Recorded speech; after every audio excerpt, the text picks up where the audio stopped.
Hey everyone, it's Bigfoot. Today we're going to talk about how to deal with Mother Nature when she unleashes her furious storms of lightning and thunder that you will likely encounter on the trail, as well as ways to avoid finding yourself in the middle of her wrath.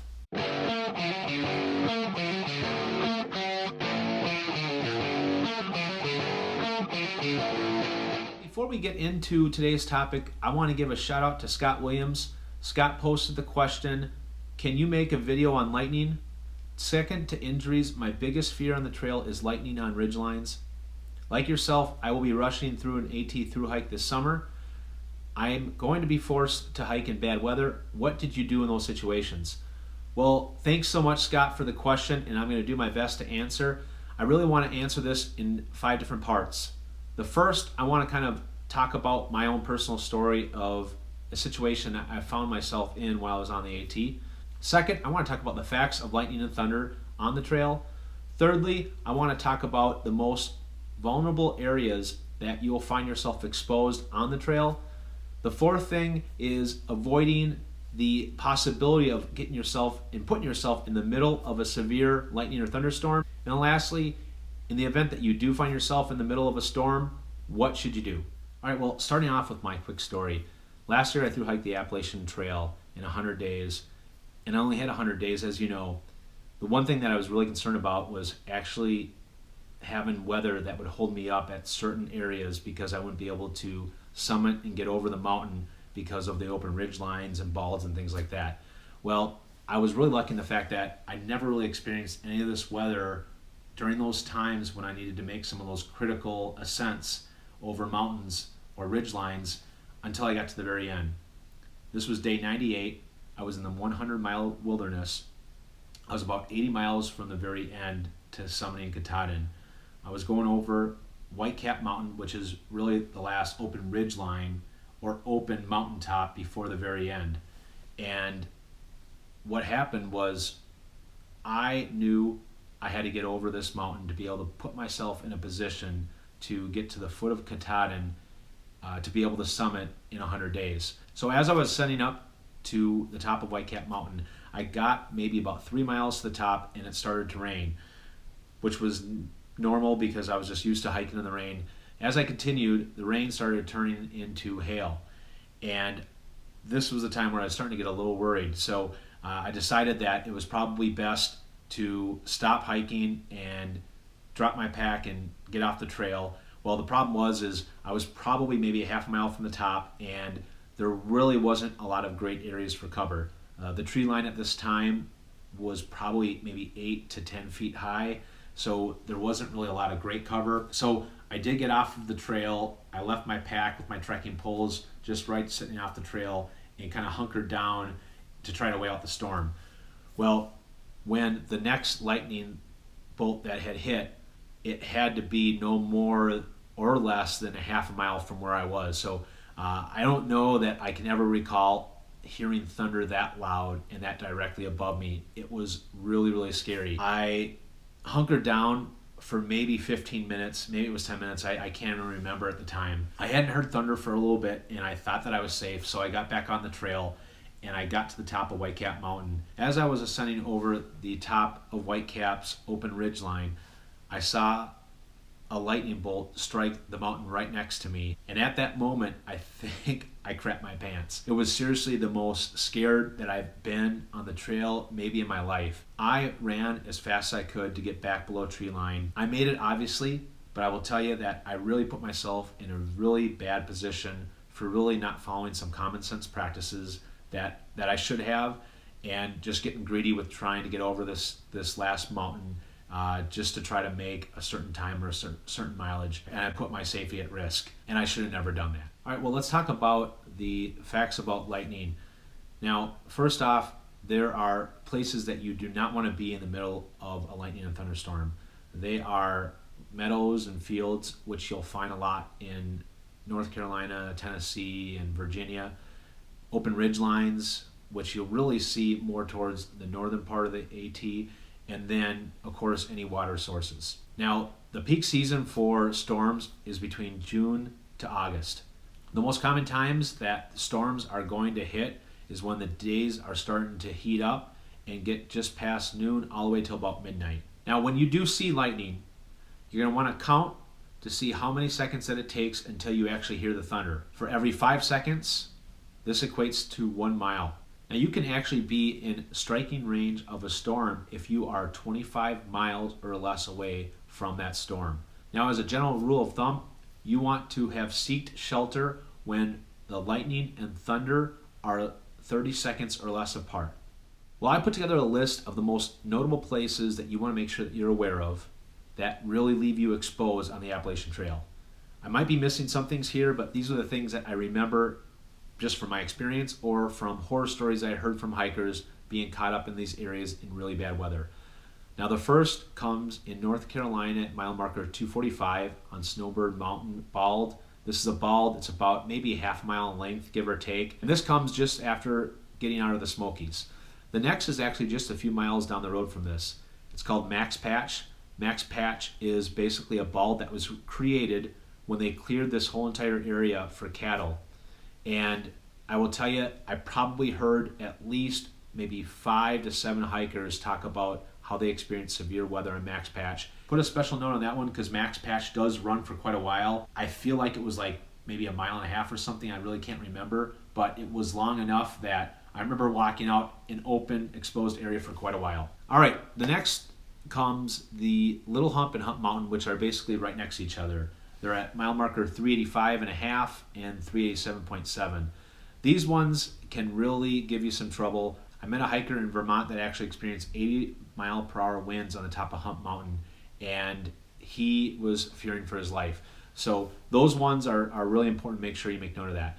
Now, when you get out of North Carolina and Tennessee and through Virginia, you're going to come through meadows and fields and things like that. So just make sure you're paying attention for what's ahead because there are a lot of open areas. I just didn't note them in here because they're much smaller than the ones that I did mark and note on here. And then you're going to get into New Hampshire. There's a lot of open ridge lines on the top of mountains here. You have Mount Moosilauke at mile marker 1796. You have South Kingsman. And then you're going to hit a couple of long ridge lines. Your first big one's going to be Franconia Ridge. This is about a 4-mile open ridge line. And once you get past Mount Lafayette, then you start descending back below tree line, maybe another mile or so past that. But overall, it's about 4 miles. You want to make sure that you're really paying attention on that one. Then you have, of course, the longest ridge line on the entire Appalachian Trail, which is the Presidential Range. This starts just past Minspa Hut, which is right around mile marker 1,850, and it's going to last for 12 whole miles. So basically, it's right at Minspa Hut all the way to Mount Madison, just when you start descending Mount Madison. So that one's the big one. Again, that's 12 miles, and that's going to be the longest open ridgeline that you're going to experience on the Appalachian Trail. All right, and then getting to Maine, there are a few here that I just wanted to point out that I do remember. The first is Bald Plate Mountain, which is mile marker 1,925. That had an open mountaintop for maybe, 3 to 4/4 of a mile. And then you get to Saddleback Mountain. This actually has a 2.5-mile open ridgeline. This is at mile marker 1,974. And then after that, you have Moxie Bald Mountain at mile marker 2,055.3. This is about an open ridgeline of maybe 0.3 miles. And then you have Whitecap Mountain, which I talked about earlier. And then wrapping it up is Mount Katahdin. All right, well, let's talk about the things you can do to avoid putting yourself and your safety at risk. So first and foremost, you need to know the weather. I highly recommend using the AT Weather website. I mentioned this in my last video. If you bookmark it on your home screen, you can open it up and it actually is going to tell you the weather at every single shelter on the Appalachian Trail. I would use this all the time. I would look at the shelters for not just today, but the upcoming days, so I needed to know and was prepared for what was coming up ahead. You also want to be alert for any storms that are within 100 miles of where you're hiking. Also make sure that you are monitoring the direction that the storms are traveling. Now the next thing is Guthook's app. I mentioned how much I love Guthook's app, and I really talked more so about using it for navigational purposes. Well, I will tell you, when I got into the areas of interest that I spoke about earlier, Guthook's app does a great job with identifying those areas. Either they call it out in the app itself or they show you pictures of what the top of these mountains or meadows or whatever you're going to experience look like, so then you can plan around that.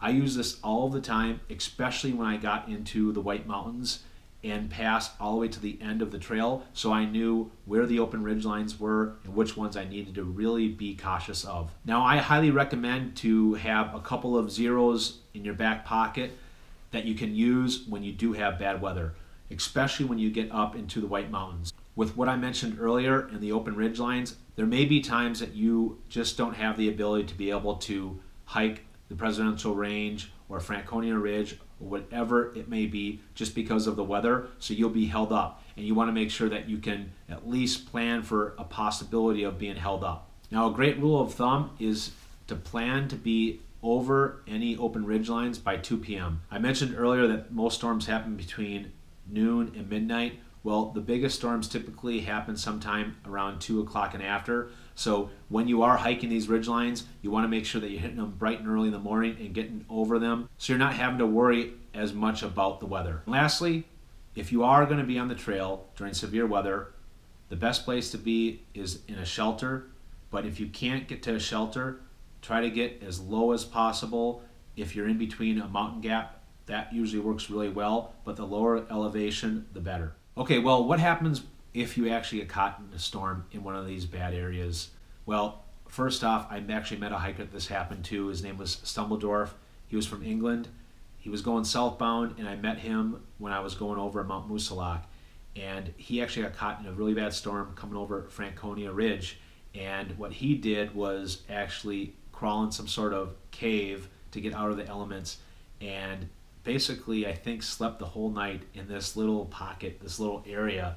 I don't know exactly where he was on Franconia Ridge, but he also mentioned that he thought that there was a couple animals in there with him because he heard some sounds and some things like that. But it was a really crazy story. You don't want to be Stumbledorf, and I wouldn't recommend this. If you're hiking above ridgeline, especially in the White Mountains, there are escape routes all over the place. Make sure you know where those are. And in the event that you need to use them, this is a great way to be able to get off of the trail in a hurry and get below tree line. Now, you want to seek shelter, and if you are in the White Mountains again, the best place to go is the huts. There are a number of huts in the White Mountains. They will not turn you away if there's severe weather that's happening on the trail. Know where the huts are at, and the huts are strategically positioned so that when you are in some of these open ridge lines, there are some that are pretty close together. In the Presidential Range, there's actually a span of 3 different huts along that 12-mile stretch. Now, you want to avoid standing anywhere next to lone trees or tall trees for that matter, rocky outcrops. Now, most of you are going to be hiking with trekking poles. If you're caught in one of these situations, you don't want to be handling trekking poles when there's lightning and thunder happening right above you. In addition to that, if you have any metal frame backpack, same with the trekking poles, you're going to want to ditch those and keep those 100 feet away from wherever you do seek shelter. If you are hiking in a group, you want to stay 50 to 100 feet away from each other. The reason for this is if lightning struck and you were closer than that, there's a good possibility that the lightning actually could pass through everybody.